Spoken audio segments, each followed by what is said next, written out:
Hello everyone. आज मैं जिस टॉपिक पे चर्चा करने जा रहा हूँ वो भी एक करंट टॉपिक ही है, करंट अफेयर्स का ही टॉपिक है। वो इसलिए क्योंकि अभी इंडो पाक टेंशन को आप देख रहे हैं। पाकिस्तान ने एक्सट्रीमिस्ट हमला करवाया, इंडिया ने उसको ऑपरेशन सिंदूर से जवाब दिया। उसके बाद पाकिस्तान ने भी रिटेलिएट करने की कोशिश किया, जबकि हमने एक्सट्रीमिस्ट अड्डे पर अटैक किया था। उनको इन्फॉर्म भी कर दिया था कि भाई देखिए हमने एक्सट्रीमिस्ट अड्डे पर अटैक किया, क्योंकि पाकिस्तान ने चूँकि खुद को माना कि उन पर अटैक हुआ, मतलब क्या है वो खुद को एक्सट्रीमिस्ट मान करके रिटेलिएट किया। उसके बाद जो इंडिया ने किया उसको आपने देखा है। और एक पाकिस्तान की शुरू से आदत रही है कि 1998 में जब उन्होंने एटम बम बना लिया था, तो उसके बाद जब कभी भी होता है तो वो एटम बम की धमकी देना शुरू करते हैं कि अगर होगा तो हम एटम बम का इस्तेमाल करेंगे। इसकी शुरुआत कब हुई है? जब 1999 में नवाज़ शरीफ पाकिस्तान के हेड थे, उनके जनरल परवेज़ मुशर्रफ थे। हुआ क्या कि उनसे परवेज़ मुशर्रफ ने कारगिल में इन्फिल्ट्रेशन करवा दिया है। किसी तरीके से लोगों को मालूम हो गया कि पाकिस्तान की आर्मी तो है नेट उसमें और लोकल यूनिफॉर्म में इंडियन टेरिटरी में घुस गई है। इंडिया ने फिर तगड़ा रिटेलिएट किया। रिज़ल्ट क्या हुआ कि उनको मुंह की खानी पड़ी। और चूँकि 98 में उन्होंने एटम बम का विस्फोट किया था, एक टेस्ट किया था। जब पाकिस्तान ने देखा कि अब उनके पास कोई रास्ता नहीं, इंडिया आगे बढ़ता जाएगा और वार जो एस्केलेशन की तरफ जा सकता है, मतलब जहाँ तक वो आए थे उनको तो मार गिराए थे, ठीक। अब उनको लगा तब कि परवेज़ मुशर्रफ घबरा गए। परवेज़ मुशर्रफ घबरा गए तो उन्होंने नवाज़ शरीफ को कहाँ भेजा? अमेरिका भेजा। जब अमेरिका भेजा तो अमेरिका में उन्होंने बिल क्लिंटन से फ़ोन करवाया। बिल क्लिंटन ने कहा कि देखिए भाई आप सीज़ फायर कर दीजिए, युद्ध विराम कर दीजिए, नहीं तो नवाज़ शरीफ ये कह रहे हैं कि हम एटम बम का इस्तेमाल करने जा रहे हैं। ये कहलवाया किसने था? परवेज़ मुशर्रफ ने। तो उन्होंने कहा कि तब उन्होंने अटल जी को फ़ोन किया, उसमें प्राइम मिनिस्टर में आए थे अटल, कि देखिए नवाज़ शरीफ बता रहे हैं कि अगर सीज़ फायर नहीं होता तो हम एटम बम का भी इस्तेमाल करने सकते हैं। तो अटल जी ने कहा ठीक है, उनको रोकिए मत, उनसे कहिए कि एटम बम का इस्तेमाल करें। और उन्होंने कहा कि हम तो इंडिया का 20% डिस्ट्रक्शन सहने को तैयार हैं, लेकिन उनको समझा दीजिए कि कल की सुबह पाकिस्तान सूरज नहीं देखेगा। उनके हाथ पांव उड़ गए। खैर सीज़ फायर दूसरे कंडीशन में हुआ, ठीक है ना। मतलब क्या था, वो हमको एटॉमिक रूप से ब्लैकमेल शुरू से करते रहे, काफ़ी दिनों से करते रहे।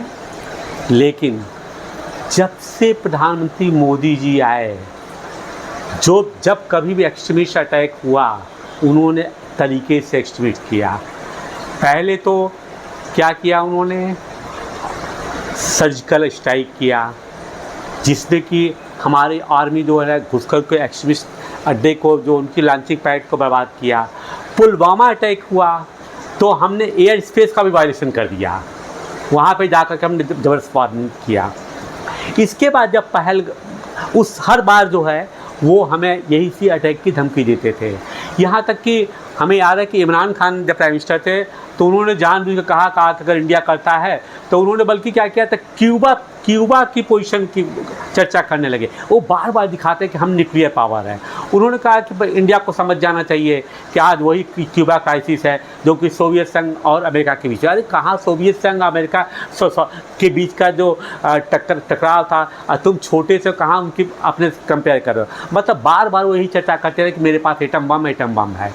लेकिन मोदी जी ने कहा कि किसी भी तरह का न्यूक्लियर ब्लैकमेल नहीं चलेगा, हम तुमको घर में घुस कर मारेंगे, और मारा भी गया उनको, है ना। रिजल्ट क्या हुआ देखिए। अभी भी जब ऐसा हुआ तब भी उन्होंने कहा कि अगर इंडिया कुछ कार्रवाई करता है तो हम क्या करेंगे, न्यूक्लियर पावर है, हम एटम बम का प्रयोग करेंगे। अरे भाई तुम कह रहे हो तो तुमको क्या ये नहीं मालूम है कि इंडिया भी न्यूक्लियर पावर है? तुम छोटे से हो, हमारे कुछ ही बम में तुम्हारे मतलब कि कोई जानेगा नहीं पाकिस्तान कहाँ गया। लेकिन तुम इंडिया का भी डिस्ट्रक्शन कर सकते हो, माना कि पावर के हिसाब से, लेकिन ऑपरेशन सिंदूर ने दिखा दिया कि तुम्हारी वो पोजीशन ही नहीं है कि तुम जो है न्यूक्लियर आर्म को ट्रिगर भी दबा पाओगे। इसका सबसे अच्छा उदाहरण आप ये देखिए, माना कि ओपनली नहीं, जिस दिन सीज फायर हुआ है उस समय तो मान लें कि दोनों तरफ के डिफेंस पर्सनल कुछ भी नहीं कहेंगे, लेकिन एक अनुमान लगाया जाता है कि किराना हिल्स पे रेडियोधर्मिता फैलनी शुरू हो गई थी। कुछ लोगों का ये भी कहना है, आई एम नॉट श्योर, कि वहाँ पर भी शायद इंडिया ने उनको शायद जिस वे में समझा दिया कि तुम्हारे जो अंडरग्राउंड एटॉमिक आर्म है तुम उसको निकाल ही नहीं सकते हो, निकलने के पहले ही उनका डिस्ट्रक्शन कर देंगे। और अभी तो हमारे कमान में एक से एक हथियार पड़े हैं, हमने तो सिर्फ तुमको ब्रह्मोस से ठोका है, सिर्फ और सिर्फ ब्रह्मोस से ठोका है, ठीक है। लेकिन अब आइए, अब ये तो हिस्ट्री की बातें थोड़ा मैंने कर लिया, अब आते हैं देखते हैं कि आफ्टर एटम बम है क्या, ये कैसे काम करता है। हम पहले उसकी चर्चा करेंगे और फिर हम जो है परमाणु बम का टोटल इतिहास आपके सामने चर्चा करने जाएंगे। यहाँ मैं आपको जो है एटम बम कैसे काम करता है उसके बारे में मोटे तरीके से समझाने की कोशिश करूँगा, क्योंकि डिटेल में मैं जाऊँगा तो वो that will become a chapter of nuclear physics, लेकिन मैं समझता हूँ कि आप इससे भी चीज़ों को समझ जाएंगे। Let us C atom bomb कारक का सिद्धांत, ये किस पे काम करता है? नाभिकीय विखंडन। विखंडन मतलब क्या है? किसी चीज़ का टूटना। यहाँ पे क्यों बता रहे हैं, हाइड्रोजन बम जो काम करता है वो करता है जस्ट अपोजिट, वो फ्यूजन पे काम करता है, लेकिन इसको हम अभी केवल एटम बम समझाने जा रहे हैं। इस प्रक्रिया में देखिए लिखा क्या है कि एक न्यूट्रॉन जो है एक भारी नाभिक न्यूक्लियस, वो कौन सा हो सकता है? वो कहते हैं यूरेनियम या प्लूटोनियम, दो की चर्चा से टकराता है तो वह नाभिक विभाजित मतलब क्या कर टूट जाता है और न्यूट्रॉन मुक्त करता है और श्रृंखला अभिक्रिया चेन रिएक्शन शुरू हो जाता है। अब तेजी से अनियंत्रित ऊर्जा निकलती है, ये एटम बम का सिद्धांत है, ठीक है ना। अब रही क्या बात कि देखिए पहली चीज़ कि डाल्टन ने इसका परमाणु की खोज किसने किया? ये इंग्लैंड के वैज्ञानिक जो थे, कौन थे? Mister John Dalton. इन्होंने ही परमाणु की खोज किया था। माना कि शुरुआती दौर में परमाणु के काफ़ी सिद्धांत आए थे, लेकिन जिस पे काम करा हम उसी की चर्चा करने जा रहे हैं। अब एक परमाणु है, अब देखिए परमाणु काम कैसे करता है। ये वास्तव में ये देखिए ये परमाणु का है, एक मान लीजिए कि ये परमाणु है, पर एक परमाणु के अंदर 3 तरह के पार्टिकल होते हैं। जो सबसे माना जाता है कि एटम जो होता है उसी को नहीं तोड़ा जा सकता है, लेकिन बाद में इसको तो तोड़ने पे एटम बम बन रहा है। लेकिन स्मॉलेस्ट पार्टिकल जो होता है सबसे छोटा एटम है, जो कि नेचुरली डिविजिबल नहीं है, मतलब उसको तोड़ा नहीं जा सकता है, उसी को तोड़ करके हमने एटम बम की ताकत को पाया है। खैर उसमें क्या हो जाता है, 3 तरह के पार्टिकल्स होते हैं, उसको मैंने दिखाया हुआ है यहाँ पे। पहला पार्टिकल देखिए क्या है, वो इलेक्ट्रॉन। अब इलेक्ट्रॉन जो पार्टिकल है, एक तो इलेक्ट्रॉन होता है, फिर उसका न्यूक्लियस होता है, बीच का जो सेंटर होता है। यहाँ 2 तरह के पार्टिकल्स होते हैं, एक होता है प्रोटॉन, दूसरा होता है न्यूट्रॉन। इलेक्ट्रॉन के ऊपर निगेटिव चार्ज होता है और प्रोटॉन के ऊपर क्या होता है, पॉजिटिव चार्ज होता है। लेकिन न्यूट्रॉन जो होता है न्यूट्रल होता है, इसीलिए इसका नाम दिया गया न्यूट्रॉन से कि न्यूट्रल होता है, इसके ऊपर कोई चार्ज नहीं होता है। लेकिन न्यूट्रॉन और प्रोटॉन न्यूक्लियस में एक दूसरे से जुड़े होते हैं, मतलब कि एक साथ जुड़े होते हैं, ठीक है। इनके चारों तरफ इलेक्ट्रॉन जो होता है एक बादल के रूप में, आप ये मत सोचिएगा कि वो क्लॉकवाइज घूमता है किसी एंटी क्लॉकवाइज, उसका कोई डायरेक्शन नहीं है, वो एक बादल जैसे होता है ना, कभी ऐसे गया कभी ऐसे गया, कैसे ऐसा। तो वो इस तरीके से इलेक्ट्रॉन पूरा घूमता रहता है इनके चारों तरफ, ऐसे घूम रहा है, कभी ऐसे घूम रहा है, कभी ऐसे। ये इलेक्ट्रॉन का मूवमेंट को शो कर रहा है, कभी ऐसे है तो कभी ऐसे। हमने डायरेक्शन इसलिए नहीं शो किया है क्योंकि इसका कोई डायरेक्शन नहीं होता है, बस वो इस एटम को, ये मान लीजिए कंप्लीट जो आपका क्या है, ये एटम है, इसके अंदर वो घूमता रहता है। अब प्रश्न ये उठता है कि स्टेबल कैसे होता है। आपने जो टग ऑफ वार देखा होगा, रस्सा कसी, तो जब रस्सा कसी होता है तो जब दोनों की ताकत बराबर होता है तब तक न तो वो उधर भागता है न तो इधर भागता है। तो सेम वे में क्या है कि इलेक्ट्रॉन जो उसके चारों तरफ ये घूमता रहता है ऑर्बिट में, इसके ऊपर नेगेटिव चार्ज होता है और ठीक उसके बराबर पॉजिटिव चार्ज होता है। पॉजिटिव चार्ज किसके होता है? प्रोटॉन। इसी के वजह से एटम स्टेबल होता है ना, क्योंकि नेगेटिव पॉजिटिव दोनों को बैलेंस किए रहते हैं यहाँ पर स्टैटिक ऊर्जा से, इलेक्ट्रिसिटी ऊर्जा से बैलेंस किए रहते हैं। खैर, अब देखिए क्या मैंने बताया है कि यहाँ पर एक केंद्र है, केंद्र मतलब ये न्यूक्लियस है, परमाणु है, फिर कक्षा ऑर्बिट की हम बात कर रहे हैं कि ये ऐसे ऐसे ये घूम रहा है ऑर्बिट। तो केंद्र में क्या, न्यूक्लियस में हमने दिखाया कि एक प्रोटॉन है, तो प्रोटॉन पे पॉजिटिव चार्ज है, न्यूट्रॉन पे देयर इज नो चार्ज, ठीक। और हमने ये दिखाया है कि इसी के वजह से क्या है, ये न्यूट्रल होता है, ये उदासीन होता है, ये केवल उसके साथ। लेकिन यह न्यूट्रॉन और प्रोटॉन आपस में एक तरह से गोले होते हैं, मतलब हम तो इसको दिखा रहे हैं, मान लीजिए कि एक न्यूट्रॉन और प्रोटॉन दोनों आपस में न्यूक्लियस में रहते हैं। अब क्या होता है, अब देखिए हमको जब एटम बम बनाने की बात होती है तो सबसे पहले हमको उसी को देखना पड़ा कि कौन सा ऐसा चीज़ है जिसका कि न्यूक्लियस कमज़ोर है। मतलब हमें अगर किसी चीज़ को तोड़ना है ना, तो हम कहीं भी किसी चीज़ पर डिस्ट्रॉय करना हो तो हम उसके वीक पॉइंट्स को देखते हैं, कमज़ोर पॉइंट क्या हो सकता है।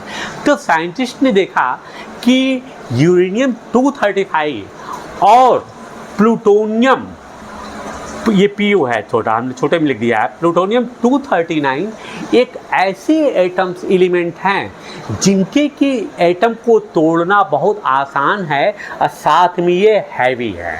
तो तोड़ने की बात आई क्यों? माना ये गया कि प्रोटॉन और जो न्यूट्रॉन किसी ताकत से जुड़े हुए हैं, अगर मतलब कि नेचर ने इनको जोड़ा हुआ है इस तरीके से, अगर हम इनको अलग कर दें तो अलग करने में ही इनफाइनाइट या बहुत ज़्यादा एनर्जी मिलेगी, क्योंकि वो इसी एनर्जी से नेचर ने इनको बांधा है। अब हमको इनको तोड़ने की बात है कि तोड़ो भैया तो करें, जब ये हटे तो जो एनर्जी आया इसके अंदर जो टूटने से, वही एनर्जी हमको मिलती है। अब देखिए कैसे होता है, माना कि हमने कहा कि हमने यूरेनियम 235 ले लिया, अब इस पे करते क्या है कि न्यूट्रॉन से अटैक करते हैं। न्यूट्रॉन से जब अटैक करते हैं तो देखिए यहाँ पर इसके अंदर प्रोटॉन जो होता है वह है कितना है, 92 है, और न्यूट्रॉन जो है 143 है, ठीक है। इन दोनों को मिलाएंगे तो यही चीज़ क्या शो करता है, इसके एटॉमिक वेट शो कर रहा है, ठीक है ना। अब क्या होता है, यही इसको वेट देते हैं, देखिए वेट देने वाले इलेक्ट्रॉन के वेट को निग्लेजिबल माना जाता है, यही 235 इसको वेट दे रहे हैं। अब इनको अगर आप जोड़ेंगे तो देखेंगे प्रोटॉन प्लस न्यूट्रॉन कितना हो गया, 235। इसीलिए बोलते हैं कि ये इसका एटॉमिक नंबर है आपका 92 है, 235। अब होता क्या है, देखिए कैसे काम करता है। अगर मान लीजिए इस तरीके से, मैं आपको मैथमेटिकल उसमें समझा रहा हूँ जानबूझ करके कि अगर आपने फिजिक्स का थोड़ा सा भी ज्ञान नहीं हो तब भी आप थोड़ा सा भी ज्ञान समझें। मान लीजिए कि यहाँ पर एक गैप है ना। अब हमने गैप के अंदर जो है 2 3 4 प्लेट डालनी है, ठीक है, ये बराबर प्लेट है। हमने कहा भाई चलो एक प्लेट इसके अंदर हमने डाल दिया, गैप था, एक प्लेट इसके अंदर डाल दिया, एक प्लेट ऐसे डाल दिया, एक प्लेट ऐसे डाल दिया, एक प्लेट ऐसे डाल दिया। अब हमने कहा कि नहीं, हमको इसी में दोनों प्लेट को डालना है। स्पेस तो बराबर के प्लेट का था, लेकिन हमने इसमें दो प्लेट डालने की कोशिश किया, तब क्या होगा, ये इधर को फैलेगा और ये इधर को फैलेगा, मतलब वो टूटेगा। मतलब क्या होगा, वो टूटेगा, माना कि इस तरीके से नहीं। अब क्या हुआ कि ये न्यूट्रॉन जो है इस न्यूक्लियस पर अटैक किया, इस नाभिक पे इसने अटैक किया।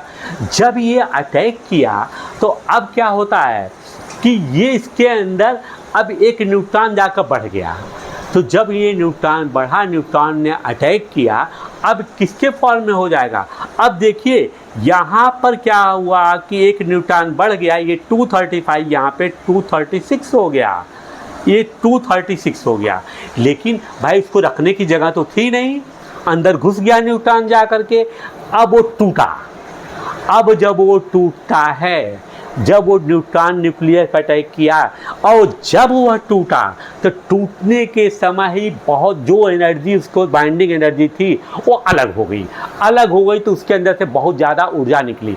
ऊर्जा निकलने के साथ और क्या हुआ उसको देखिए, दो नए तत्व बने। क्या कौन से बने? बेरियम, है ना, और दूसरा बना क्रिप्टॉन।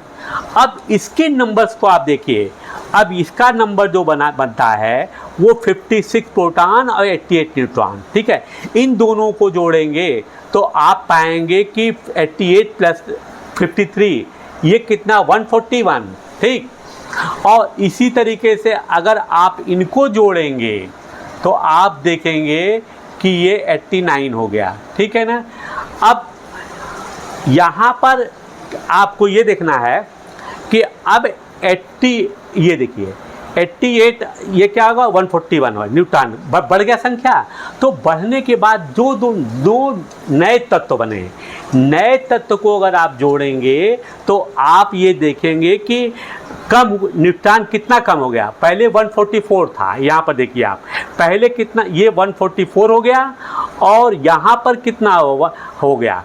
इनको इसके न्यूट्रॉन को जोड़िए 53 है और इसके न्यूट्रॉन को जोड़िए 88 को, तो आप जो देखेंगे कि ये क्वांटिटी थी केवल 144 आ रहा है। अब जब 144 3 न्यूट्रॉन इसमें से मतलब और बाहर को निकल गए और जो नए तत्व बन गए। अब ये न्यूट्रॉन जो है, ये न्यूट्रॉन माना कि पहले इसने एक को तोड़ा, ठीक है ना, पहले इसने एक को तोड़ा तो आगे और भी तो एटम हैं। अब ये पहले इसने एक को तोड़ा, 3 निकले, अब वो दूसरे न्यूक्लियस को तोड़े, वो तीसरे न्यूक्लियस को तोड़े, तो 3 के बाद 9 हुआ, 9 के बाद ऐसे बढ़ता गया। ये तब तक चलेगा जब तक कि उसके सभी एटम टूट नहीं जाएंगे। That is why it is known as chain reaction, कि एक चेन स्टार्ट हो गया तो वो चलेगा। जैसे आपने दीपावली में देखा हुआ, लोग कहते चटाई है, एक में आग लगा दिया आपने, जब एक दूसरे से लगता गया, माना कि उससे एक एग्जाम्पल मैं दे रहा हूँ, एक के बाद एक तब टूटा, जब तक सब खत्म नहीं हो जाते तब तक वो फूटता रहता है। सेम वे में क्या होता है, जब तक यूरेनियम पूरा खत्म नहीं हो जाता है, यूरेनियम या प्लूटोनियम, तब तक ये श्रृंखला उसकी चलती रहती है और तब तक हर एक के बाद एनर्जी निकलती रहती है। एक न्यूट्रॉन आया तो फिर 3 न्यूट्रॉन का, 3 न्यूट्रॉन ने फिर 3 न्यूट्रॉन जब आया तो वो 3 एटम पर फिर अटैक किया। उसने पहले तो एक पर अटैक किया था, अब वो 3 पे अटैक किया, फिर उसमें से 3 निकले, तब फिर उसी तरह एंड सो ऑन बढ़ता गया। ठीक, यही आपके एटम बम का सिद्धांत है।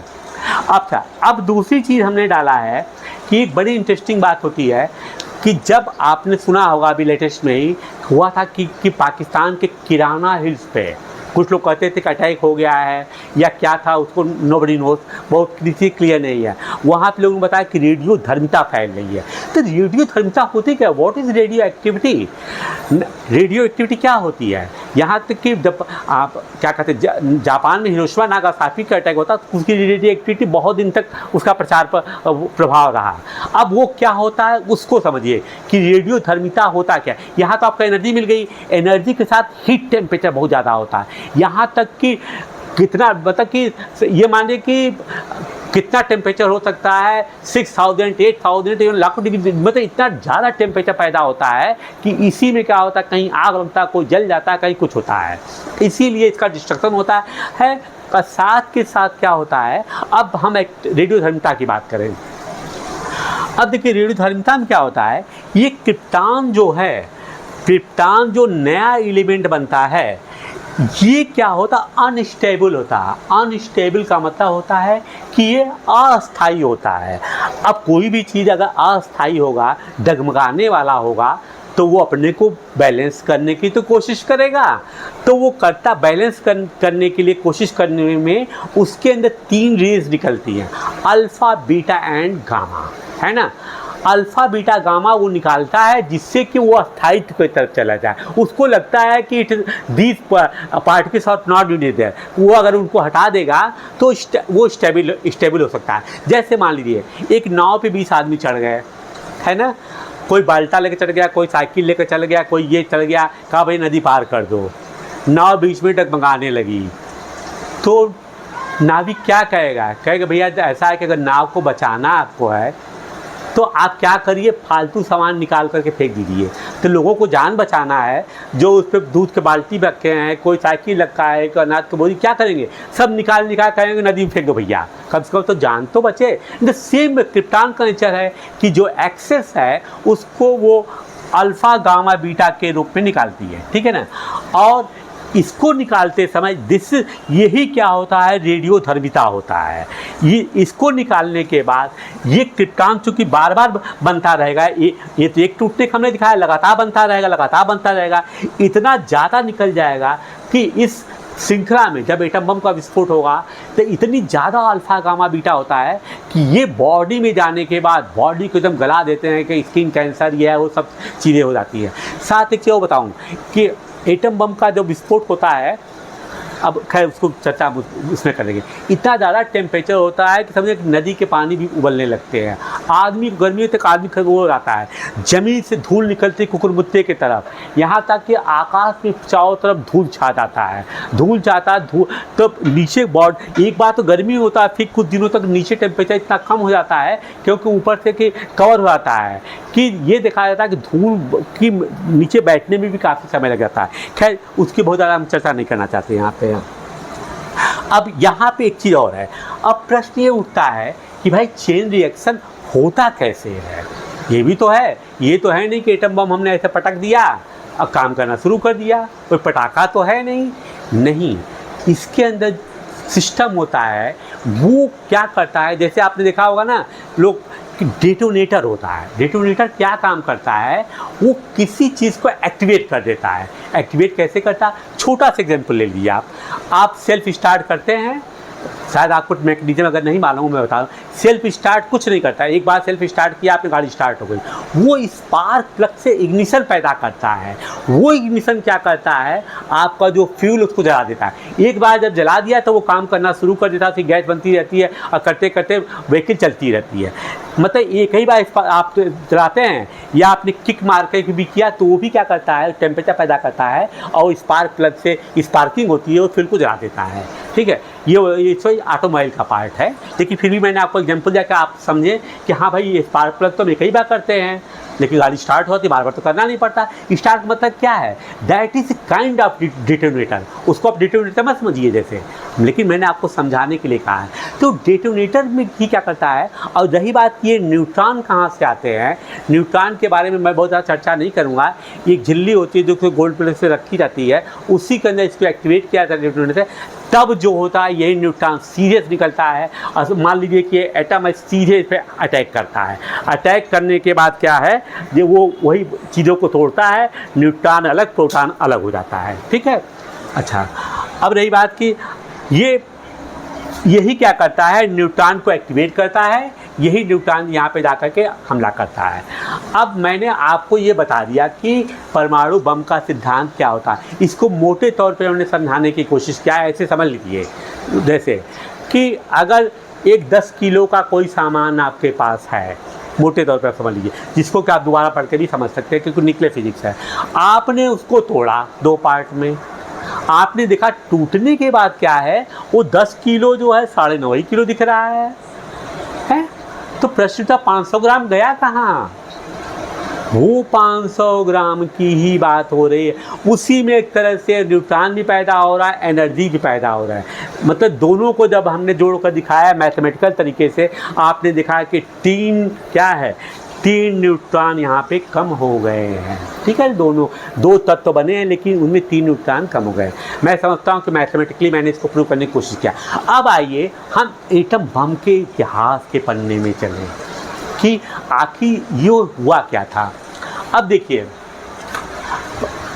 जे रॉबर्ट ओपेनहाइमर, इनको ये अमेरिका के भौतिक वैज्ञानिक थे, है ना। इनको कहा जाता है कि परमाणु बम के ये जनक थे। ठीक, इन्होंने देखिए, इनके साथ 2 और साइंटिस्ट बड़े थे, उनका नाम था ऑटो हान एंड फर्मी। लेकिन चूँकि मेन ये उसके अध्यक्ष थे, इसी क्रेडिट उनको हो जाती है। जो भी अध्यक्ष होता है उसी को होता है ना, सेना लड़ती, सेना अध्यक्ष का नाम आता है, उसमें कौन लड़े, नंदू लड़े, बिंदु लड़े, संदूर, कौन जानता नहीं ना, ऐसे नहीं। ठीक, तो ओपेनहाइमर जब वर्ल्ड वार चल रहा था तो मैनहट्टन एक बहुत फेमस प्रोजेक्ट है। ये न्यू मैक्सिको स्थित लॉस एलमोस लैब, जहाँ पर इस एटम बम को बनाया जा रहा था, वो जगह था न्यू मैक्सिको में लॉस एलमोस, है ना। लैब के निदेशक थे और ये यहूदी मूल के थे। 1904 में ये जर्मनी में पैदा हुए थे, ठीक है ना। इनकी ही डायरेक्शन में एटम बम बनाया गया था और इसका पहला टेस्ट जो था 16 जुलाई 1945 को न्यू मैक्सिको के हार्नाडा डे मुएर्टे रेगिस्तान में किया गया, ठीक। और ये तो जगह का नाम हो गया। पहला टेस्ट किया गया बंकर में छुप करके बहुत दूरी से, क्योंकि इसके डिजास्टर खतरे को अच्छी तरीके जानते थे, तो पूरी की पूरी टीम करीब 10 किलोमीटर की दूरी पे 5 से 10 किलोमीटर की दूरी पर लोग बंकर के नीचे छुप करके इसके रिजल्ट को देख रहे थे। जान तो गए थे कि इसके अंदर कितनी एनर्जी निकलेगी, लेकिन फिर भी उनको डर था, देख रहे थे वो। अच्छा, फिर इस टेस्ट का नाम, कोड नाम रखा गया था ट्रिनिटी। क्या नाम था इस टेस्ट का? ट्रिनिटी। अब आप देखिए, सेकेंड वर्ल्ड वार 1 सितंबर 1939 को स्टार्ट हो गया था, जबकि जर्मनी ने पोलैंड पर पहला अटैक किया, ठीक। धीरे धीरे और देश इकट्ठा होते गए। अल्टीमेटली क्या हुआ कि पहले तो मतलब इटली सरेंडर किया, फिर जर्मनी सरेंडर किया, क्योंकि एडोल्फ हिटलर ने सुसाइड कर लिया था और वहाँ पे सोवियत आर्मी पहुँच गई थी, ठीक है ना। और अल्टीमेटली क्या हुआ, जब 6 और 9 अगस्त का भी इसकी चर्चा करते हैं, 6 और 9 अगस्त पे जब एटम बम गिराया गया तो 14 अगस्त को ऑफिशियली जो था जापान ने कहा कि मैं सरेंडर कर रहा हूँ। अब इसकी घोषणा जो है सैंडी ट्रूमैन ने वर्ल्ड वाइड कर दिया कि Japan is going to surrender, लेकिन ऑफिशियली उन्होंने 15 अगस्त 1945 को सरेंडर किया था, ठीक। अब आगे देखिए, पहला डिजास्टर आता है हिरोशिमा को 6 अगस्त को। अब देखिए, बम दोनों की जगह गिराए गए हैं, लेकिन ये जो बम था वो यूरेनियम आधारित, मतलब इसमें यूरेनियम, हमने लिखा है यूरेनियम 235 का इस्तेमाल किया गया था। लेकिन उन्होंने अपना दूसरा एक्सपेरिमेंट भी जारी रखा। दूसरा जो उन्होंने बम का इस्तेमाल किया था उसकी चर्चा नागासाकी में करने जा रहा हूँ। ये जो था यूरेनियम बेस्ड था, और जिस विमान से इसको ले गए थे, जिस बॉम्बर को ले गए थे, उस बॉम्बर का नाम था B-29 एनोला गे, ठीक। और इसके पायलट का नाम था कर्नल पॉल टिबेट्स। कर्नल पॉल टिबेट्स की माँ का नाम क्या था? उन्हीं का नाम, पूरा नाम था टिबेट्स एनोला गे। इन्हीं के माँ के नाम, जो पायलट थे जो बम हिरोशिमा पे बम गिराने गए थे, उनकी माँ के नाम पे ही इसका नाम एनोला गे रखा गया था, इस बॉम्बर का नाम।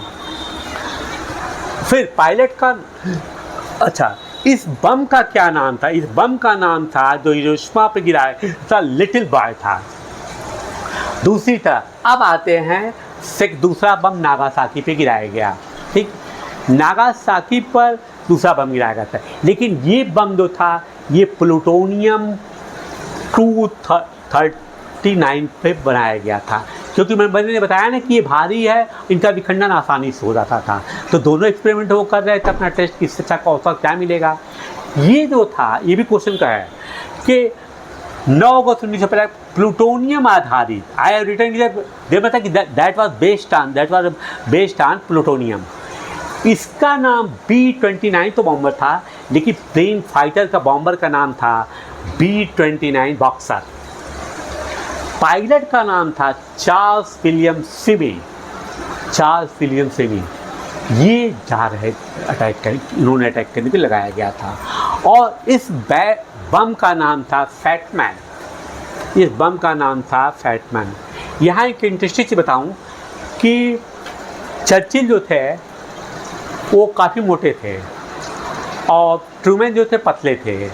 कहा जाता है कि इसीलिए उनको छोटे, मतलब उनकी बहुत अच्छा फिजिक्स नहीं था। उन्हीं के नाम पे बम का नाम पहले का लिटिल बॉय का, और दूसरे का नाम जो मोटा होता है फैटमैन रखा गया था। अब हम ये देखते हैं कि अब तक क्या डेवलपमेंट हुआ है वर्ल्ड में। ठीक है, 45 में तो अमेरिका ने बना लिया बम। उसके बाद किन किन देशों ने किस किस समय में एटम बम बनाया है, मैं केवल एटम बम की चर्चा कर रहा हूँ, हाइड्रोजन बम की चर्चा नहीं कर रहा हूँ, ये देख लीजिएगा। 1949 में सोवियत संघ, अब तो सोवियत संघ है नहीं, सोवियत संघ तो टूट चुका है, ठीक है, डिसइंटीग्रेशन हो चुका है, अब तो रूस है, लेकिन उस समय सोवियत संघ था। सोवियत संघ ने किया। 1952 में यूनाइटेड किंगडम ने किया। 1960 में फ्रांस ने किया। 1964 में चीन ने किया। भारत ने 18 मई 1974, 1998 11 से 13 मई 5 परीक्षण किए। पाकिस्तान ने 1998 में पाकिस्तान ने किया। अब देखिए, अब यहाँ पे ये तो मैंने चर्चा कर दिया। अब मैं स्पेशली मैं भारत के परमाणु कार्यक्रम की चर्चा करने जा रहा हूँ। भारत के एक विख्यात वैज्ञानिक थे डॉक्टर होमी जहांगीर भाभा। माना कि सब कुछ आधार रखने वाले वही थे। यहाँ तक कि जब 64 में चाइना ने एटम बम बना लिया, यूँ तो वहाँ के प्रीमियर माओ ज़ेतुंग ने कहा था कि ये डिटरेंस के लिए है, ये किसी पर अटैक करने के लिए नहीं है, ये अब डराने के लिए है। माओ ज़ेतुंग ने कहा था, माओ ज़ेतुंग, उनको माओ ज़ेजियांग भी बोलते हैं इंग्लिश में, लेकिन हिंदी में बोलते माओ ज़ेतुंग। उन्होंने तब चूँकि 62 में चाइना अटैक कर चुका था, इंडिया की बुरी हालत हुई थी, आपको पता ही है। तब उस समय होमी जहांगीर भाभा को लगा कि अरे यार, अब तो चाइना के पास एटम बम भी हो गया, हम छोटी सी लड़ाई 62 में नहीं लड़ पाए थे। 95 स्क्वायर किलोमीटर एरिया जो है, करीब 95,000 स्क्वायर किलोमीटर एरिया चाइना ने हमसे हड़प लिया। तब होमी जहांगीर ने अक्टूबर 1965 में रेडियो पर बोले थे कि सरकार अगर छूट दे तो वह 18 माह में परमाणु बम बना सकते हैं। उन्होंने कहा था, मैंने कहीं पढ़ा था कि उन्होंने लिखा था कि केवल हमें 10 करोड़ रुपए चाहिए, 18 महीने का समय दे दीजिए तो मैं एटम बम बना करके दिखा दूंगा। अब इनके इस घोषणा पूरे वर्ल्ड वाइड क्या हुआ, उनको लगा कि हम इतना लंबा मिशन लगाए हैं एटम बम बनाने में, ये आदमी कह रहा है कि 18 महीने बना देंगे। तो अब खैर कहा जाता है कि अब उससे मैं CIA की चर्चा नहीं करना चाहता हूँ, आइए इस पर कहते हैं।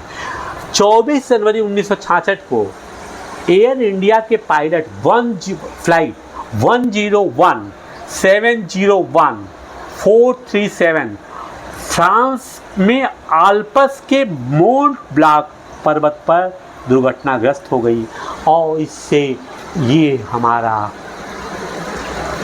बहुत ही क्षत हुई और देश का एक बहुत बड़ा लाल हमसे छीन गया है। कहा ये जाता है, माना कि उसको कोई क्लियर नहीं कर सकता है कि ये जब जेनेवा सम्मेलन में वहाँ पे जा रहे थे तो कुछ लोगों का ये भी मानना है कि शायद CIA ने इनके प्लेन में बम प्लांट करवा दिया था। ये किसी पहाड़ी से नहीं लड़ा था, लेकिन इस चीज़ को कोई क्लियर नहीं कर पाया, इसलिए मैंने चर्चा किया, फिर मैं चर्चा को बैक कर दिया था। क्यों? क्योंकि जब किसी चीज़ का हमारे पास ऑथेंटिक प्रूफ नहीं है तो we should not discuss for that. Okay, अब आते हैं, अब देखिए हमने एक साइंटिस्ट का नाम लिखा है होमी नस्वाराजी सेठना। 1974 पोखरण विस्फोट के परमाणु ऊर्जा के आयोग के अध्यक्ष थे। डॉक्टर राजा रामन्ना 1974 पोखरण विस्फोट कार्यक्रम के हेड थे। अभी मुझे बहुत हैरानगी होती है, शायद पता नहीं आप लोगों ने कभी सोचा कि नहीं सोचा, मिसाइल मैन का तो नाम सभी लेते हैं, लेना भी चाहिए, लेकिन जिसने देश को एटम बम दिया है उसका नाम तो हम कभी चर्चा में ही नहीं सुनते हैं कि कोई डॉक्टर राजा रामन्ना का नाम लेता हो, कोई डॉक्टर सेठना का नाम लेता हो, कोई नहीं लेता है।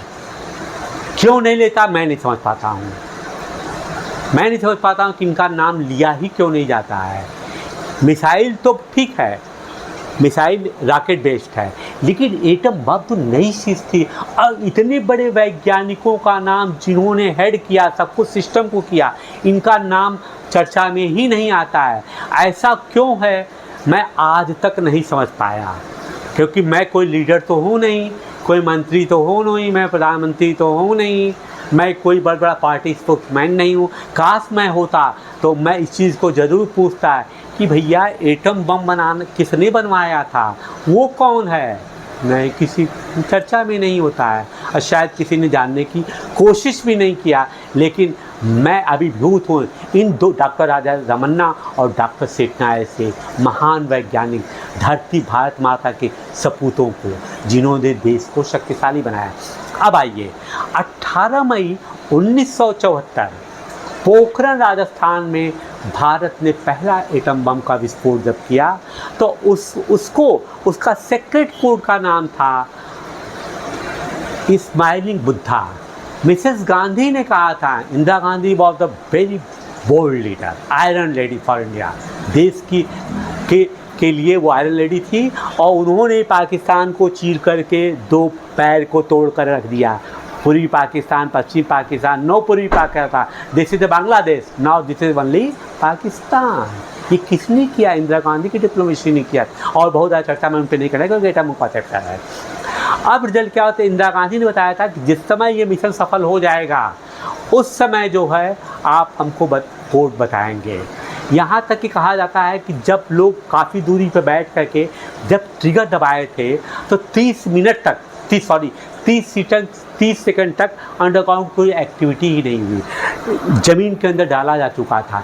इतना सेक्रेट मिशन था हम लोगों का कि अमेरिकन सैटेलाइट जो है अरबी उसके कई बार चक्कर लगाया था लेकिन वो जान नहीं पाए थे, तो कोई क्लियर ज़मीन की फ़ोटो लेते तब भी वो डिटेक्ट नहीं पाया कि इंडिया ये क्या कर रहा है। वो विस्फोट के बाद मालूम हुआ। उस समय 30 सेकंड में जब ट्रिगर दबा दिया गया था, 30 सेकंड तक कोई हलचल नहीं हुआ तो साइंटिस्ट को सर पे पसीने आ गए, लगा कि मिशन फेल हो गया। लेकिन ठीक 30 सेकंड के बाद माना जाता है कि अचानक विस्फोट हुआ, कुकुरमुत्ते की तरह से बादल छिड़का गए, तब तालियों गूंजे। इंदिरा गांधी को तुरंत मैसेज दिया गया, प्राइम मिनिस्टर मिसेस गांधी को, कि बुद्धा स्माइल, बुद्धा हंस बैठे, रोए नहीं बुद्धा, बुद्धा रोए नहीं, बुद्धा बैठे नहीं, बुद्धा हंस रहे हैं। और दूसरी बात ये है कि ये बुद्धा का नाम क्यों लिया गया? क्योंकि वो दिन था बुद्ध पूर्णिमा का, स्माइलिंग बुद्धा। और उस दिन हमारे इस शांतिप्रिय देश में, जिसमें कि हमने महात्मा बुद्ध या भगवान बुद्ध को एक आदर्श मान कर किया और शायद उन्होंने भी हमारी मदद किया, शायद, है ना? क्योंकि भाई देखिए, आध्यात्मिक शक्तियों के बारे में तो हम शायद ही कर सकते हैं, उनको प्रूव तो नहीं कर सकते हैं, और हम मिशन में सफल हुए। लेकिन दूसरा प्रश्न ये उठता है कभी कभी कि 13 मई 1998 में जब अटल बिहारी वाजपेयी जी प्रधानमंत्री थे, उस समय फिर पोखरण 2 हुआ। पोखरण 2 हुआ, इसको ऑपरेशन शक्ति का नाम दिया गया, ठीक है ना? तो लोग कहते हैं कि हमें ये क्यों माना जाता है कि हम 98 में परमाणु शक्ति संपन्न हो गए। इसका रीज़न मैं बताता हूँ। देखिए, हमने जो 74 में किया था विस्फोट, हमने कहा था कि अब हमको मालूम हो गया है इसका इस्तेमाल हम शांतिपूर्ण ढंग से करेंगे। कहाँ करेंगे? एटॉमिक रिएक्टर जैसी चीज़ों में, है, बिजली उत्पादन करेंगे, या कहीं भी हमको एटॉमिक एनर्जी की जरूरत पड़ेगी वहाँ पर इस्तेमाल करेंगे, ठीक है? माना कि तमाम हमारे पर बैन लगा दिया गया। लेकिन जब 11 मई से लेकर 13 मई के बीच में 1998 में हमने 5 एटम बम का विस्फोट किया, और उन विस्फोटों को हथियारों के साथ लगाकर विस्फोट किया गया था कि हम कैपेबल हैं कि नहीं हैं। ठीक है, हमने न्यूक्लियर फिजन कर लिया है और वो हमारा सफल रहा 2 दिन के अंदर, है ना? और जब सफल रहा तब हमने कहा now we are nuclear power, अब हम जो है परमाणु शक्ति संपन्न देश है, हमने खुद को घोषित कर दिया, ठीक है? अब यहाँ पर आइए, अब यहाँ पर भी देखिए, आप लोग में से बहुत कम लोग डॉक्टर आर चिदम्बरम का नाम जानते हैं। ये बड़ा दुर्भाग्य की बात है कि ऐसी महान सपूतों का नाम हम लेते ही नहीं हैं। डॉक्टर आर चिदम्बरम के साथ जो है एपीजे अब्दुल कलाम भी कोऑर्डिनेटर थे, डीआरडीओ को सपोर्ट कर रहे थे, लेकिन उनको तो सम्मान मिला है, बहुत अच्छी बात थी, सम्मान मिलना भी चाहिए, बहुत अच्छी बात है। वो भी उसमें कोऑर्डिनेट कर रहे थे इस मिशन में, लेकिन हेड कौन कर रहा था? Doctor R Chidambaram. ये उस समय परमाणु ऊर्जा आयोग और परमाणु ऊर्जा विभाग के अध्यक्ष थे। इन्हीं के सब कुछ निर्देशन में क्या था, चूँकि एपीजे जो थे एक एडवाइज़र के रूप में काम कर रहे थे, वो भी सपोर्ट कर रहे थे, लेकिन मेन अध्यक्ष थे। इनकी वजह से जो है ऑपरेशन शक्ति हमारा संपन्न हुआ। आशा है कि मैंने आपको परमाणु बम बनाने की तकनीकी और उसके डिटेल इतिहास के बारे में कम में ही लेकिन काफ़ी कुछ समझाने का प्रयास किया है, क्योंकि ये लेटेस्ट चीज़ है, आपको जानना ज़रूरी था कि बार बार एटम बम की पाकिस्तान धमकियाँ देता है, तो ये है क्या भला, ये कहाँ से शुरू हुआ है, ये इसी चीज़ को मैंने दिमाग में रखते हुए इस वीडियो को बनाया हुआ है। क्योंकि देखिए, मैं जो भी वीडियो करंट अफेयर्स रिलेटेड बनाता हूँ, इसके पहले मैंने दो करंट अफेयर्स में काफ़ी क्वेश्चन, मैंने 75 क्वेश्चन का 100 क्वेश्चन बनाया था। मैं वन लाइनर कोई भी चीज़ नहीं बनाता हूँ। जो वन लाइनर अगर है तो उसको तो भाई एक लाइन का बता सकता है, लेकिन और चीज़ों में you need thorough study. That is why it is called a general study, this is not a GK कि हु इन्वेंटेड बैरोमीटर। ये तो छोटे बच्चे को बता देंगे, वो बता देगा, लेकिन बैरोमीटर काम कैसे करता है, कहाँ पे करता है, क्या सिस्टम करता है, you should know each and everything. मैंने एक एग्जाम्पल दिया है। तो खैर, अब अगले वीडियो में एक नए टॉपिक के साथ मैं आऊँगा। Till then, bye bye.